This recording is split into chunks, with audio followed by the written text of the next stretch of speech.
আমি কবুল করিলাম। আমি কবুল করি।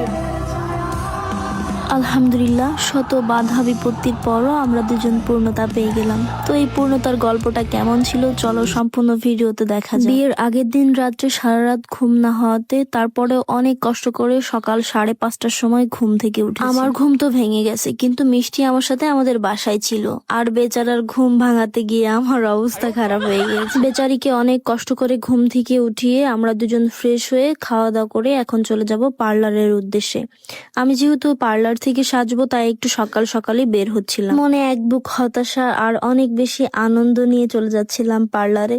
যেহেতু পূর্ণতার বিয়ে, আমি কখনো একটুও কান্না করি নাই। এই জিনিসটা নিয়ে অনেকের অনেক প্রশ্ন যে আমি কেন আমার বিয়েতে কান্না করি নাই, আর কান্নাই বা করব কেন। যেহেতু পূর্ণতার বিয়ে, দুজন দুজনকে ভালোবেসে বিয়ে করতেছি, কান্না করার তো কোনো প্রশ্নই আসে না। আর আমার প্রিয় মানুষটার উপর আমার যথেষ্ট বিশ্বাস আছে যে সে আমাকে সারা জীবন অনেক বেশি ভালো রাখবে। যাই হোক, পুরো স্টোরি পরে বলতেছি। তার আগে আমরা দুজন সুন্দর করে রেডি হয়ে অনেক সকালবেলা গাড়িতে উঠে চলে যাচ্ছিলাম পার্লারে। সকালে সুন্দর ভিউ, স্নিগ্ধ বাতাস আর সুন্দর রাস্তা উপভোগ করতে করতে পার্লারে যাচ্ছিলাম। আর একটা কথা বলে রাখি, আপনারা অনেকেই আমার কাছে জিজ্ঞাসা করছেন যে আপু আপনি এখনো শ্বশুর বাড়িতে যান নাই কেন, শ্বশুর বাড়িতে কবে যাবেন।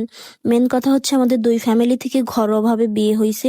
আমাকে উঠাই নিয়ে যাওয়া হবে 2-3 মাস পরে, তখন ইনশাল্লাহ শ্বশুর বাড়িতে গেলে বলবো। তারপর আমি আর মিষ্টি মিলে চলে আসি আফিফাকে নিতে। এখন আপনারা অনেকেই আমার কাছে বলেছিলেন যে আপু আপনার হলুদে আফিফা কেন আসে নাই, ওকে দেখলাম না কেন।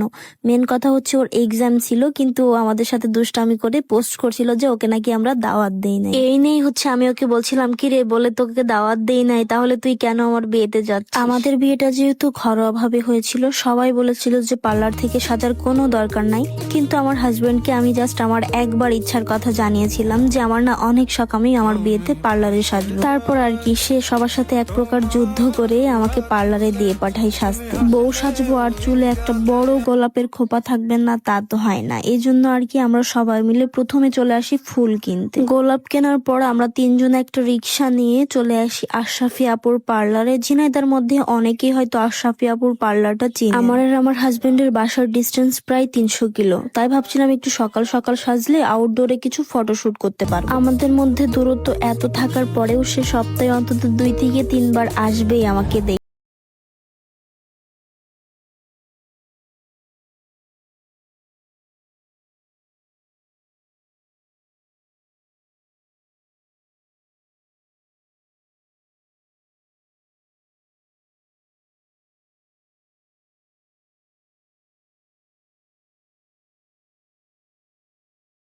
ভুলে গিয়েছিলাম যে আমি মেকআপের ভিডিও করতেছি। আমার already base makeup complete, eye লুকও প্রায় কমপ্লিট। আর আমি হচ্ছে লাইফের ফার্স্ট টাইম কন্টাক্ট লেন্স পরছি, যার জন্য আমার চোখে একটু প্রবলেম হচ্ছিল, কিন্তু কিছুক্ষণ পর সেটা ঠিক হয়ে গিয়েছে। এখন লিপস্টিক দিলে আমার ফাইনাল লুকটাই দেখতে পারবে। এই যে আমার ফাইনাল লুক, আমাকে কেমন লাগতেছে সবাই একটু বলবা। আর basically thank you so much my husband আমার এই ছোট্ট একটা ড্রিম পূরণ করার জন্য। আর thank you so much Ashrafi আপু আমাকে এত সুন্দর করে সাজিয়ে দেওয়ার জন্য।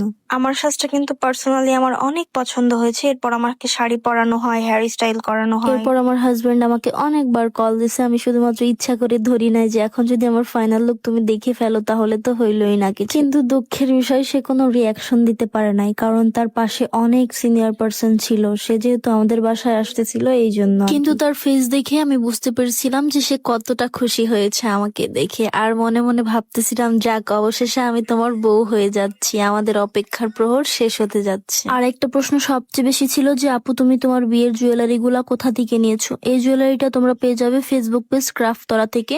আর সিলভার কালারের যে জুয়েলারিটা পরেছি এটার সাথে চুড়ি, এই দুইটা জিনিসই তোমরা পেয়ে যাবে ফেসবুক পেজ ক্রাফটরা থেকে। তোমাদের সুবিধার্থে আমি নিচে ভাইয়ের আইডিটা ট্যাগ করে দেবো। তারপর আমি রেডি হয়ে বাসায় চলে আসি। আর বাসায় এসে দেখি আমার জামাই চলে এসেছে। আর জামাই আসছে আর আমি লুকিয়ে লুকিয়ে দেখবো না, তা তো হয় না। এই ফিলিংসটা যে আসলে কতটা সুন্দর এটা আসলে বললে বোঝানো যাবে না। যারা পূর্ণতার বিয়ে পেয়েছো, দুই ফ্যামিলিকে ম্যানেজ করে বিয়ে করতে পেরেছো, তারা জানো এই ফিলিংসটার কথা। ভাই আসলে বোঝানোর মতো না। আমার ভয়ে পুরো গলা শুকিয়ে হাত পা কাঁপতেছিল। যখন মিষ্টির বিয়ে হয় আমি মিষ্টিকে বলেছিলাম আচ্ছা তুই এত ভয় পাচ্ছিস কেন। কিন্তু ভাই যখন নিজের বেলায় আসলো আমি তো ভয়ে শেষ। আলহামদুলিল্লাহ আমাদের অপেক্ষার প্রহর শেষ হয়ে আমি তার অফিসিয়াল বউ হয়ে গেলাম। সৃষ্টিকর্তার কাছে লাখো কোটি শুক্রিয়া যে আমি যাকে ভালোবেসেছি তাকে পেয়েছি আলহামদুলিল্লাহ। এই সময়টাই মনে হলো যে আমার বুকের উপর থেকে একটা পাহাড় সরে গেল।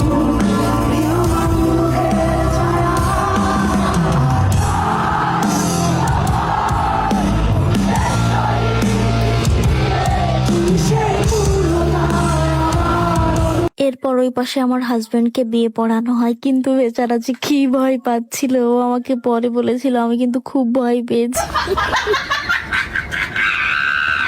এই জন্যই বলে জামাই পক্ষদের ভয় বেশি। সে 10 জন নিয়ে এসে আমাকে বিয়ে করতে এসেছে আর আমি একা বসে থেকে কবুল বলে দিয়েছি, তারপরেও তার ভয় কাটে না। গ্রামের বিয়ের রীতি অনুযায়ী জামাইকে খাওয়ার পরে হাত ধোয়ানো হয়। সেখানে আমার ভাবি, বান্ধবী, মামাতো বোন সবাই মিলে আমার জামাইকে হাত ধোয়াতে বসায়।